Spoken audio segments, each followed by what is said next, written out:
Muling nag-ikot po ang mga taga Bureau of Fire Protection para ipaalala sa mga tao na gawing ligtas ang kanilang pagsalubong sa bagong taon. Mula sa barangay Ugong, Valenzuela, nakatutok live si Cesar Apolinario. Cesar. Alam mo Mike, ayon sa Bureau of Fire Protection, isa sa pinaka-importante na magkaroon ang mga bahay, residential area, ang barangay hall at ang mga pampublikong ospital at paaralan ay ang pagkakaroon ng fire extinguisher. At dapat alam ng mga tao na gamitin ito. At kanina dahil nga ngayong bagong taon, madalas ang sunog sa mga kabahayan sa mga barangay hall, nag-inspect ang Bureau of Fire Protection. Dahil hindi maiiwasan ang sunog tuwing bagong taon, ang pinakamabisa raw na paraan para ligtas sa pagkawala ng buhay at ari-arian ay ang iwasan ito.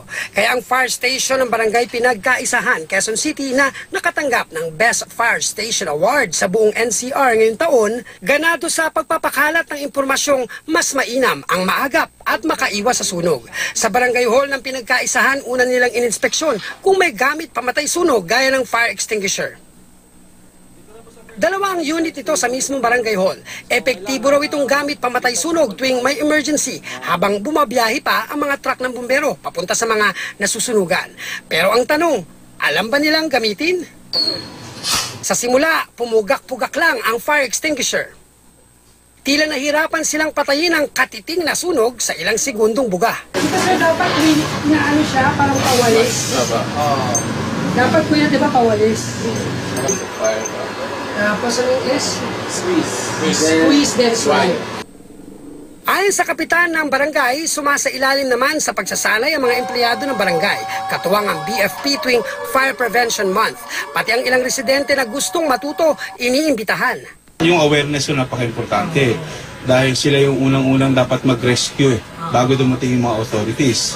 So, dapat matutunan nila paano gamitin yung fire extinguisher, kaya naglalagay ho kami ng extinguisher sa mga areas. Bukod sa fire extinguisher sa Barangay Hall, may nakapwesto pang fire extinguisher sa 12 eskinita sa buong barangay. Yan po yung unang lunas, kumbaga first aid firefighting equipment na ginagamit ng ating mga kasamahan, lalong-lalo na sa mga barangay, yung mga tanod natin, para sa ganun, before na lalaki yung sunog, ay meron ng nagawa yung mga partners natin na barangay. Dahil importante ang fire extinguisher, ayon sa BFP, dapat mag-invest dito. Sa isang factory ng fire extinguisher, naglalaro sa 2,500 hanggang 3,500 ang isang piraso na pang-residential.